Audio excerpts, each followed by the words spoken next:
I am here to haul or share some books that I recently acquired in some form of fashion. That means libraries, online sales, and in the bookstore itself in general, because I do try my best to support my local bookstores, because if they were to close, I would just, I don't know, girl, I'll just go jump off a bridge somewhere. Might as well.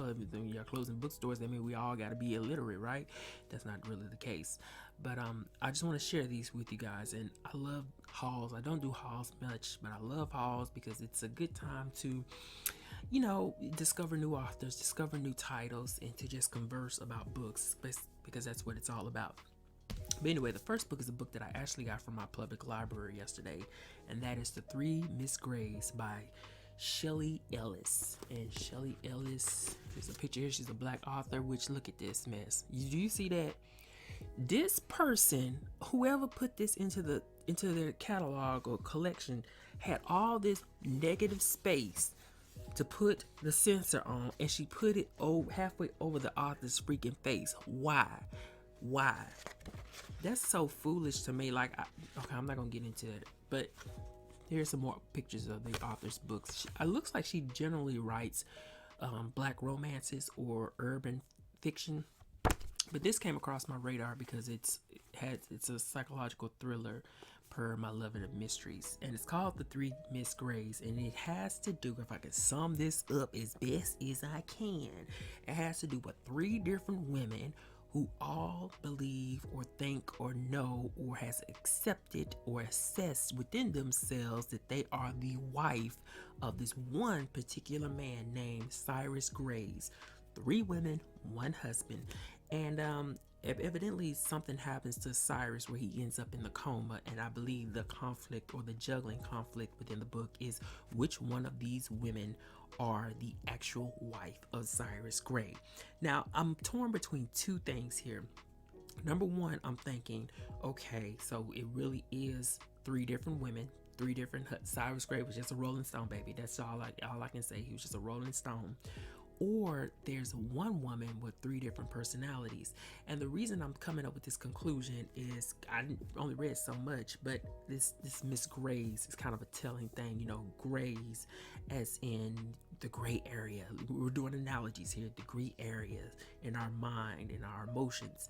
Not only that, but gray as in gray matter, as in our brain, the gray cells, as Hercule Poirot says, the little gray cells in our head. Shout out to Agatha Christie. So it's gray cells, gray matter, psychological, borderline personalities, multiple personalities, schizophrenia. That is exciting to read about. I hope that the author, I hope that the author really handles that well. But if that is the case, it's giving me some, if you read this book by Zane called, I was going to say Insecure. It's not called Insecure. It's called Nervous. A book by Zane called Nervous, which is, I hope I still have a copy of that book. I can't remember whether or not I gotten rid of it. But that's what it's giving me. That's what this book is giving me, except without all the sex, I suppose. But we're going to see what happens. And if I do enjoy this book, you know how I am. I will be buying my own copy to book on my own bookstore. Okay? On my own bookstore. On my own bookshelf. Y'all know what the hell I meant. The next book that I got was The Langoliers by Stephen King. It's really, I remember watching the miniseries back in the mid-90s, like in middle school, and loving it, although it's hokey and weird.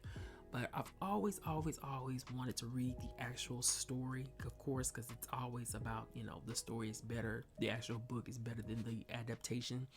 But The Langoliers, if you're not familiar, has to do with this passenger of people on this plane. They fall asleep. They slide through this other dimension. Within this dimension, it's a matter of how time operates and how reality operates, in which these creatures come and they eat up time. So they're stuck in the time of the past.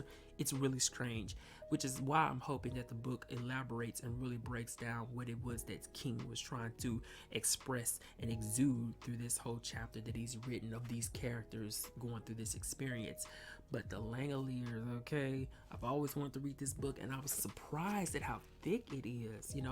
It was featured in a short story collection or novella collection, but obviously it's a whole book. cannot wait to read this book. I haven't read a King book in a long time, so that's exciting for me personally because I want to know. I want to know what's happening with the Langoliers. First, I want to know what the hell that word means. Okay, so the next book that I got is a book that I'm so, remember, Genuine, so anxious. Well, I'm so excited to meet him at 11:30. I love it when you're talking dirty. Okay, we're not going to do that today. But I got a copy of The Midnight Hour, which is a chilling anthology of crime fiction from 20 authors of color. This came out in November. The gravitas to me coming forward to finding this book had to do with the author, Tracy Clark. You can see our first 2 books here, but I got all 4 of Tracy Clark's private investigator books, which I do recommend, and I don't recommend a dang on thing, okay? But this is something that is so exciting for me, and I don't do anthologies much, but I just feel like that this, well, it was no question that I was going to eventually buy this book, but now is the right time that I've cleared out some books from my shelves, and it is going to be a great read. I already know. But the editor is actually Abby L. Van Diver, and she writes the Romaine Wilder mysteries under that same name, which is Croft. This is the first book in that series. It takes place in New Orleans, and she also writes as Abby Colette, which is the Ice Cream Mystery series. Neither one of these I've read yet. I just got too many books. But she is the editor of this collection, and I cannot wait. And I want to just take a quick look and see who's in here. There's, of course, Tracy Clark has a story. The editor has a story. Frankie Y. Bailey has a story, which I got a couple of her books over there. V.M. Burns, which you cannot see, but I got V.M. Burns down here somewhere. Faye Snowden is in here too. Do y'all remember we talked about Faye Snowden a couple of years ago? Wow. Okay, so we'll put that aside, but exciting stuff. But I want to actually not put this aside because what goes entirely in conjunction with this is a book that I've just wanted all this time. And the reason I hadn't gotten it yet until now is because I want to make sure that I finish reading this series by this author. The author is Paula L. Woods, who writes, she's a black writer who writes the Charlotte Justice series. Charlotte Justice series is a police procedural featuring a black female murder detective. It spans 4 books. It takes place in the early 90s. It's shortly after the Rodney King incident, but it takes place, the series starts during the LA riots, and it spans over a year within this Charlotte Justice's life as a police officer or detective. But Paula L. Woods she is very crafty as a police procedural writer, and it's kind of upsetting that she only had 4 books within that series, the last one published in 2006. So it's kind of upsetting because girl, evidently she should be on some kind of list somewhere else right now, But anyway, the point is that I finally finished reading that series and I loved it. But as always, the point is that what ties in great with this is Paula L. Woods' Spooks, Spies, and Private Eyes, which is a black mystery, crime, and suspense fiction of the 20th century. I finally bought this book. I should have had this in my library years and years and years and years and Eggo Waffles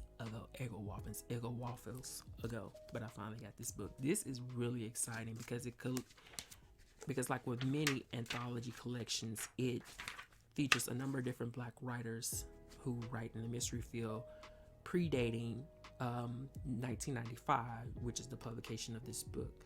So we have Rudolph Fisher, a mention of The Conjure Man Dies, which is a great book. I see Chester Himes, which you can't see, but I got all of Chester Himes' work. I see Richard Wright is actually in here.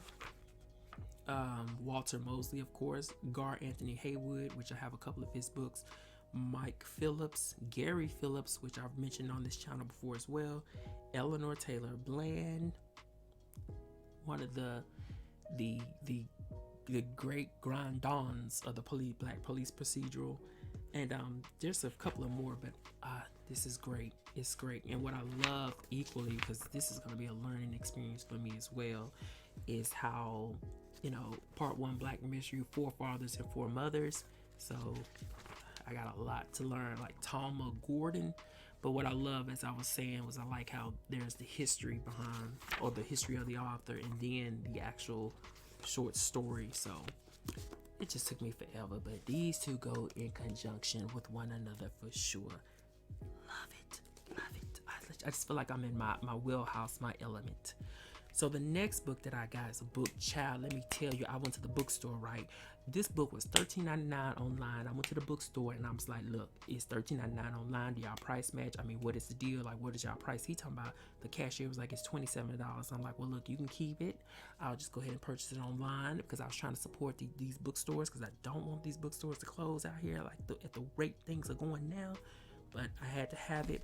This book is a book that I literally dreamt about, and that's Tamron Hall's As the Wicked Watch. You know, I don't follow this author or Tamron much. You can see her here, which is gorgeous. You know, she's a TV host. The only time I really see her shows, because I don't watch a lot of TV as is, but the only time I really see her shows is when I'm over my mom's house during like Thanksgiving and stuff like that. You know what I'm saying? That's what I'm saying. But this is the first book in her Jordan Manning series, and Jordan Manning is a news reporter, I believe, to keep it slim. She's a news reporter who is going to use some of her resources and investigative prowess to uncover this crime that has taken place involving a young girl who was murdered. And of course, her murder is, I guess you can say, it's kind of not foreshadowed, but overshadowed by a lot of other elements revolving around the media circuit. So this is Jordan's opportunity to really dive into what happened to this child. And I think there's a bit of commentary on how it is that sometimes we can look over incidents that takes place with children in these particular cases, as you know, the media is a circus itself. But As the Wicked Watches, and I think that this is a beautiful cover, and I cannot wait to read this book. Like, I'm telling you, I dreamt about this book, for real. Okay, and so the last book is The Maid by Nita Prose, who is a Canadian author. I love this cover. You know, the thing that drew me to this book, for one thing, I was writing a short story class, creative writing class. I wrote a little piece about a maid, okay, a mystery piece about a maid, but that's neither here nor there.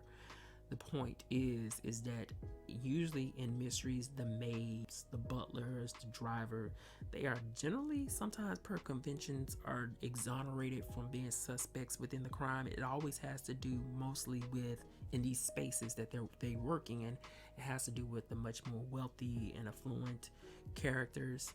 But here's an interesting thing that I think is going to take place here, in which the maid is going to be like that central, or will be that central investigative force, using all of her resources and knowledge as a maid to get into places that generally other characters will not be able to get into, in order for her to uncover this crime that takes place. It has a locked room mystery trope being operated here, and that is one of the additional draws for me. So The Maid by Nita Prose is definitely one that I cannot wait to read. It might be a March Mystery Madness read, but it's looking good. It's just looking good. I love these kind of books. I mean, it's just looking good. So that is it. I think that's it. Hopefully I can stop buying books. Not that it matters whether I do or not. It's like, and it's not like I buy Newports and stuff, right? I don't buy Newports and Grey Goose and stuff. Not that I'm judging, but I like spending my money on stuff like that. But that is it. If I want to buy some books, I will. But that's it. I gotta go. I really have to go. That's it.